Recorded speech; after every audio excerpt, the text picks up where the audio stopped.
Hello and welcome to my YouTube channel. Today's reference is of my grandson having some fun in the sun. I started doing these little illustrations of family things and just day-to-day stuff a few years ago. Didn't do any of them for about 6 months because I had run out of family reference pictures, but started collecting them again, and I like to just shoebox them just like we used to do with old photographs, and have little memory boxes of these little illustrations.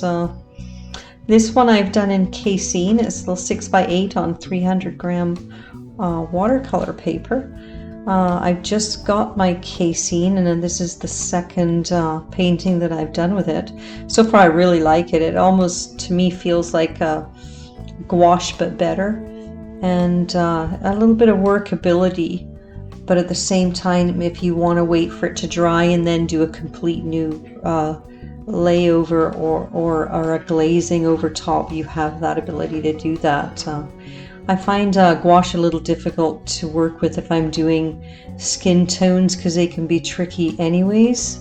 So I'm finding that this is quite good, because if you go wrong with your skin tone, you can just wait for it to dry and then just put another layer over top.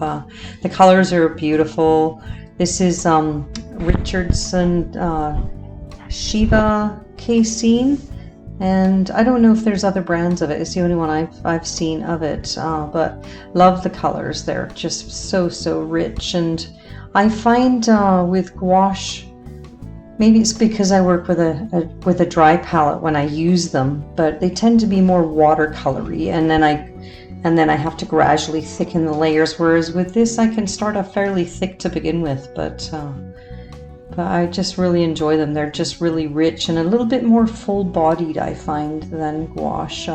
Hoping it's going to be a medium that I can do some pleinair painting with, but right now I'm just sort of practicing it, trying it out in the house where I can sort of monitor the environment of it and see how it dries out. Not sure yet whether it'll be the best medium for pleinairing, at least not while it's summertime, maybe as it cools down. I do love to work with a porcelain palette with this because they do tend to dry a little more than gouache. And gouache, of course, you can just reactivate with water, whereas these will dry quite rigid on the wrong surface. So I find that the surface, just a ceramic or porcelain dish, is the best for this. But yeah, so a little bit of summer sun here and lots of rafting going on. It's one of his favorite things to do on the river. He goes out to Fernie and sees his other grandparents out there, and they do an awful lot of rafting on the river. So anyways, enjoy the video, and leave me any questions or comments if you have them. I would be more than willing to answer any of those for you.